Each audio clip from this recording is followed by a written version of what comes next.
To discuss this further, let's go now to Ciaran Browne, who's an assistant professor at Trinity College Dublin. He joins us from Belfast. Really good to have you back with us, Brendan. Before I ask you about the latest developments at Trinity, can I ask you about your thoughts on what we're seeing now between Israel and Iran? Because Israel has opened up a new front with Iran, escalating attacks across the country, including on the capital, Tehran. What are your views on what's happening there?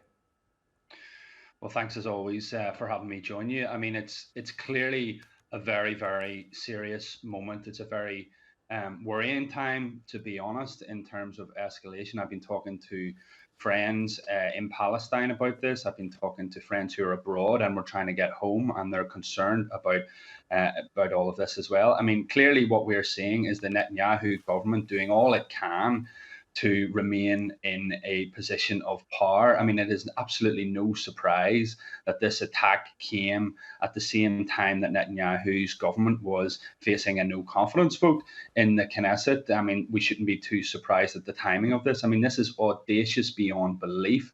It's clearly going to elicit a very strong response from Iran. I've been listening to your coverage all morning on this, which has been exceptional, and it's very clear, as I say, that we're going to see this ratchet up significantly.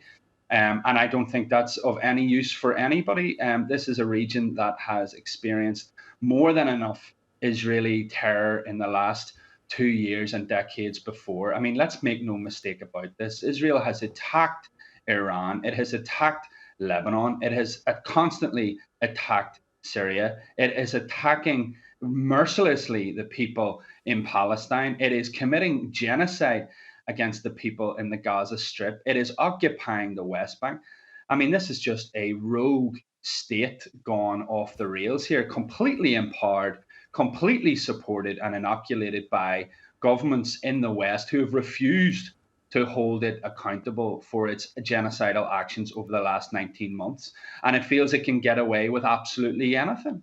I mean, this is absolutely scandalous. And what we're seeing now is really, we are standing, I firmly believe, on a precipice, at the edge of a precipice here, looking into the abyss. So we really need cool heads to intervene and to bring some kind of meaningful, justice-oriented resolution to everything.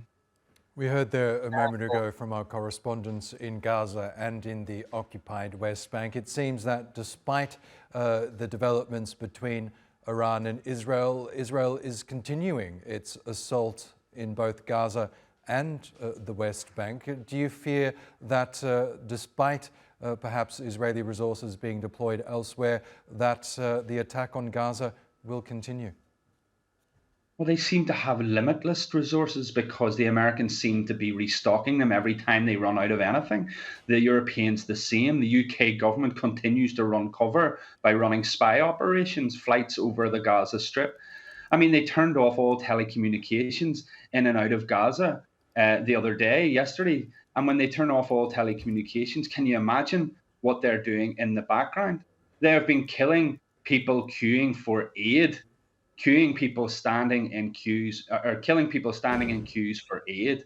I mean, this is absolutely beyond comprehension. I don't think anything is beyond imagination for what the Israelis will do. I don't think they have any sense of resources running out. I think they will be provided whatever they want. And I think that is an absolute stain on the West and a stain on humanity that will haunt us. That will absolutely haunt us for decades to come. Brendan, can I ask now about what's happening at Trinity College Dublin, one of Ireland's foremost tertiary institutions? The organisation has decided to sever ties with Israel. We know that other institutions have tried and failed to do something similar in the wake of the Israeli war on Gaza. Tell us more about the decision behind Trinity College Dublin and what material effect that will have going forward. Well, yeah, this is another huge step. It's an important step of solidarity for our friends and our colleagues in Palestine who have asked us Now, for a long time, this is a long time coming, asking us to consider boycott, divestment, and sanctions against the Israeli state. And obviously, for the past 19 months, there's been a growing concern amongst the academic community, and of course, led by many brilliant student activists who set up an encampment, made demands, asked Trinity to reconsider its connections with the Israeli universities, with the Israeli state, to look at its investments that it had with the state of Israel, to cut all ties. And following the encampment's demands, the university set up a task force, what it called a task force, and took it very, very seriously. It was presided over by a former judge, a very senior member of the Irish judiciary. It involved senior members of the college staff and representation from the trade unions and also from the students and from organizations such as Academics for Palestine, an organization I'm involved in myself.